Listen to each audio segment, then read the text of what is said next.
sonhos, essa tentativa do logos de separar, de tirar desse incesto, desse emaranhamento espiritual. A separação pode ter como expressão imagens de morte ou de assassinato. Os sonhos de morte, os desejos de morte dirigidos contra uma pessoa particular, eu quero que aquela pessoa morra, é também esse desejo, com frequência indica a necessidade de separação, de uma relação de identificação. Eu quero minha identidade de volta, eu perdi minha identidade. Então, de uma relação de identificação inconsciente que se tornou sufocante. Então, esse matar, ele tem esse caráter simbólico, assim, de eu preciso me diferenciar desse complexo. Ali o self está sufocado nesse emaranhamento e o ego engolido também. Ele é engolido pelo complexo, ele não tem força.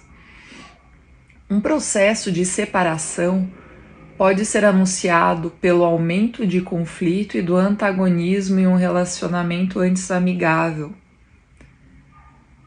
Se faltar aos envolvidos uma compreensão daquilo que estão experimentando, o processo pode se tornar perigoso ou mesmo violento. Primeiro, será provável, em especial, se um relacionamento de identificação inconsciente estiver no caminho de pré-menclatura ativa de individuação.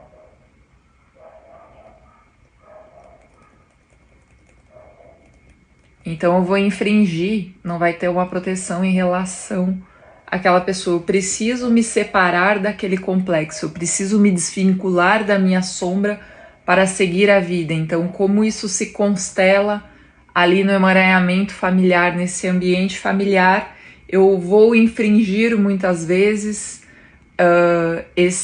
essa raiva, destinar contra aquela pessoa e não contra o papel que ela está representando, para que eu me diferencie do meu próprio complexo. O meio, a pessoa se torna hostil. Uma adolescente em análise com problemas de obesidade, filha de pais separados, cuja mãe também era obesa, vivia uma relação com essa mãe em que parecia não ter conflitos.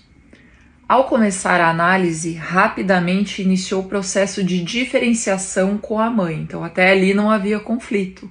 Conflito há onde há diferenciação. Onde há incesto, não há conflito. A jovem passou a estranhar certa rapidez e oscilação de humor da mãe, características que antes da análise ela entendeu como naturais. Começou a perceber ainda que a sua mãe comia de modo um pouco seletivo. O que era normal passou a causar uma certa estranheza.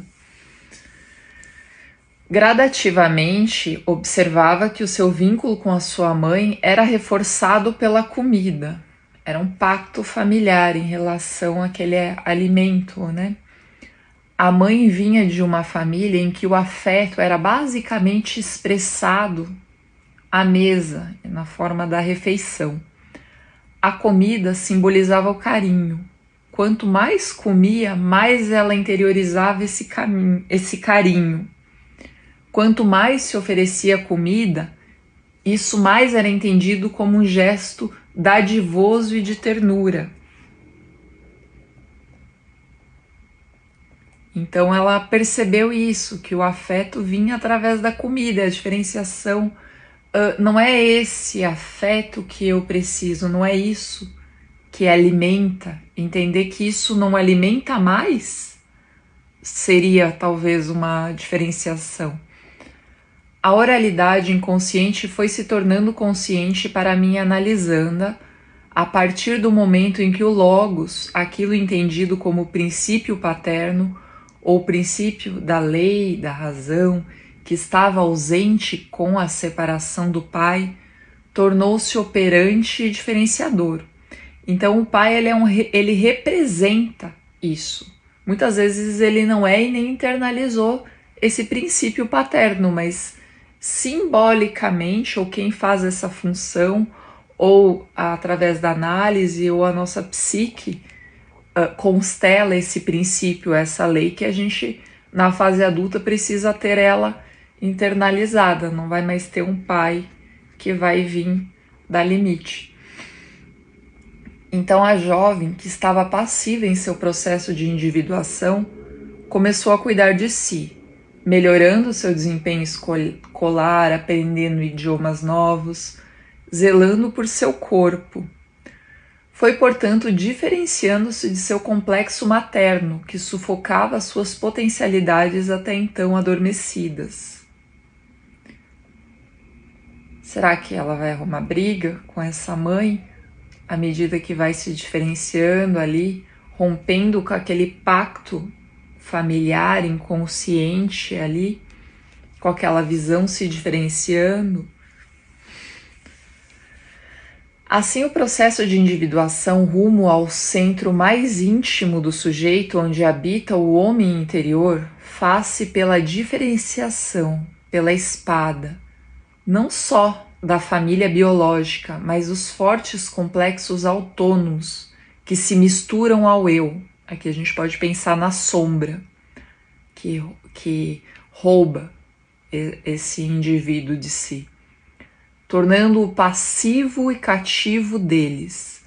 Lembro-me de um homem de cerca de 30 anos que se viu na necessidade de casar-se, uma vez que sua namorada tinha engravidado. Foi nesse momento de angústia que recorreu à análise. Ele era tomado por forte complexo materno e por um Dom Juanismo. Dom Juanismo é aquela questão da conquista, assim, se o objeto cede, é conquistado, ele perde a graça, então a necessidade de um novo objeto, resumindo assim o efeito prático do Dom Juanismo. O que dificultava a vivência de um relacionamento mais humanizado com uma mulher, já que ele estava sempre idealizando alguém e buscando ser idealizado. Relatou-me o sonho que segue. Aqui é um outro caso, né? Decido vender meu apartamento de solteiro e quando fecho o contrato de compra e venda não recebo o dinheiro da venda, mas uma espada. Estranha essa forma de pagamento e digo, meu apartamento custa muito mais do que isso. Na sessão de análise, após elaboração, ele compreendeu o símbolo da espada que tanto lhe causara estranhamento durante o sonho. Ele precisaria passar por grande transformação narcísica e necessitaria do uso da espada do seu logos caso viesse assumir o casamento e o seu fruto. Para tanto, o arquétipo do pai precisaria se constelar e trazer-lhe a espada diferenciadora típica do princípio paterno. Então, o Dom Juan, ele está preso ao complexo materno, né? Ele não desenvolveu esse logos, essa espada interior para se diferenciar e para se relacionar com a mulher de verdade nesse sentido. São sempre mulheres idealizadas. E aqui surge essa função no sonho, essa função diferenciadora que ele não havia ainda desenvolvido. Teria de renunciar a uma vida com poucos limites e muitas gratificações narcísicas em nome de um ideal. Tal atitude sacrificial, novamente a gente está falando de sacrifício, poderia levar a sua consciência para níveis mais diferenciados e apartá-lo de sua ilusão de filho especial. Então, renunciar esse lugar do filho especial muitas vezes simboliza a própria morte, que é renunciar esse complexo. Entra um pouco também o puer aternos, né? Bastante. Exatamente, é o puer, é o filho especial da mãe boa, gratificante, essa relação. Nessa outra passagem do Novo Testamento, Jesus usa o símbolo do fogo no lugar da espada. Então, Jesus aqui tá porreta, olha só. Eu vim atear fogo sobre a terra, e hei de querer senão que se alastre? Num batismo eu devo ser batizado, e como anseio por vê-lo realizar-se, julgais que eu tenha vindo trazer paz à terra? Não, digo-vos eu, mas separação. Doravante haverá numa casa 5 pessoas desunidas. Dividir-se-ão 3 contra 2 e 2 contra 3. O pai contra o filho e o filho contra o pai. A mãe contra a filha e a filha contra a sua mãe. A sogra contra a nora e a nora contra a sogra. Uma psicologia que tem abertura para a linguagem religiosa reconhece que é a voz do self que se expressa pela voz de seus fundadores.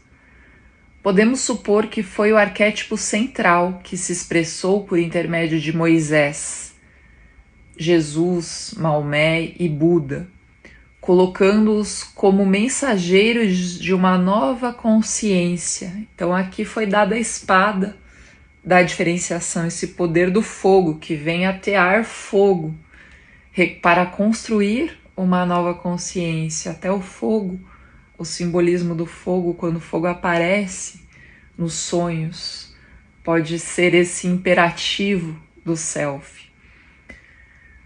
Por essa perspectiva, podemos interpretar que na passagem acima, o fogo sobre qual Jesus nos fala é o fogo transformador.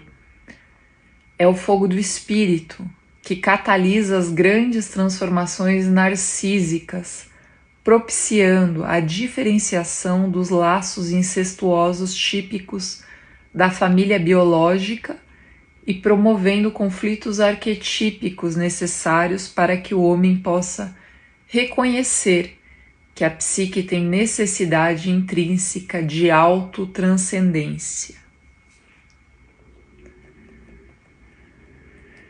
Então, como necessidade espiritual, isso há de ocorrer de alguma forma. A psique ela vai nesse sentido. Quanto tempo para isso, tempo necessário para que isso se consolide de forma real, não por uma ilusão, por uma fantasia, por um querer egóico, é o tempo de cada um, né? O fogo a que Jesus se refere pode simbolizar o fenômeno Espírito Santo. Então as pessoas às vezes estão invocando o Espírito Santo, não sabem às vezes a proporção, se isso vem, a proporção que isso pode tomar no sentido de transcender, e quanto esse transcender às vezes pode ser algo perturbador, assim, pode ser algo assim de um nível de choro, ranger de dentes, suor e lágrimas, não num sentido assim de um gozo, pode inclusive cessar com essa questão desse gozo infinito, essa busca pueril por gozo e satisfação eterna. Tal fenômeno, pela perspectiva simbólica, transforma na linguagem religiosa, queima as fixações narcísicas, aquelas fixações, aqueles apegos que impedem o homem de chegar mais perto de si mesmo e da realidade do outro. Novamente, posso ler isso como um sacrifício.